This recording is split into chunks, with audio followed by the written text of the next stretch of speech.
ત્રિકોણ નથી બનાવ્યો, આમાં છે કે પી એક છેડે ઉપર પી લખી દઉં છું. સ્ટાર્ટ. જો આપણે ભણ્યા કે કોને કેટલા પરિભ્રમણ કેન્દ્ર અને પરિભ્રમણ ક્રમ શું હોય, બરાબર? તો ત્રિકોણ આપણે નથી દોર્યું, પણ ત્રિકોણમાં આપણને ખબર છે કે ત્રિકોણને કેટલા 120 ના ખૂણે કેટલી વાર ફેરવવાનો? 3 વાર. તો મૂળ ત્રિકોણ આપણને પરત મળે ને.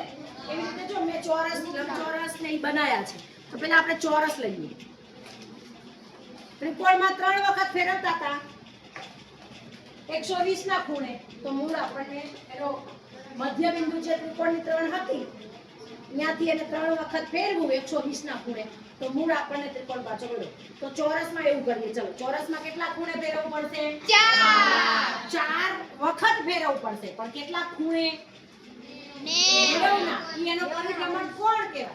એનો શું કહેવાય? પરિભ્રમણ કોણ. અને એનો પરિભ્રમણનો ક્રમ કેટલો? 4. સમજાણું? તો હું તમને ત્રિકોણમાં પૂછું, ત્રિકોણનો પરિભ્રમણ કોણ કેટલો? 3. અને પરિભ્રમણ કોણ 120 અને પરિભ્રમણનો ક્રમ કેટલો? 3. 3 વખત ફેરવું 300 એટલે 120 ના ખૂણે, બરાબર?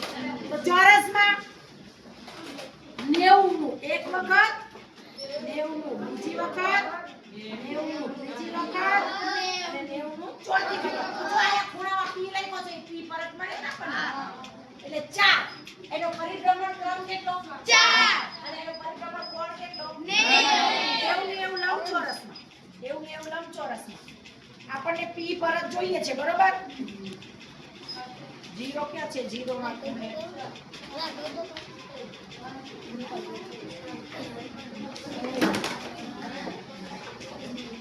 કોઈ વાંધો નહીં, પી અહીંયા છે કારણ કે 0 અહીંયા છે, અહીંયા મેં પી લખી દીધું.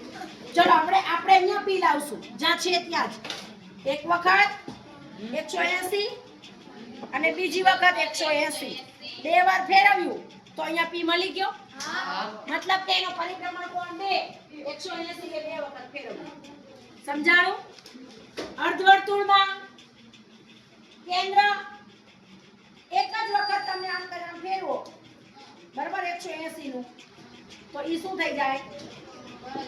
360 ડિગ્રીએ તમે એકવાર ફેરવી દો 360 ડિગ્રીએ, તો હતું ને એના પી આપણને અર્ધવર્તુળ પાછું મળી જાય. 360 એ એકવાર ફેરવો એટલે પાછું મળી જાય. એવું વર્તુળમાં તો ગમે એટલી વાર તમે દરેક ખૂણે તમે ફેરવો તો એ પોતાના જેવું જ વર્તુળ લાગે. સમજાય છે?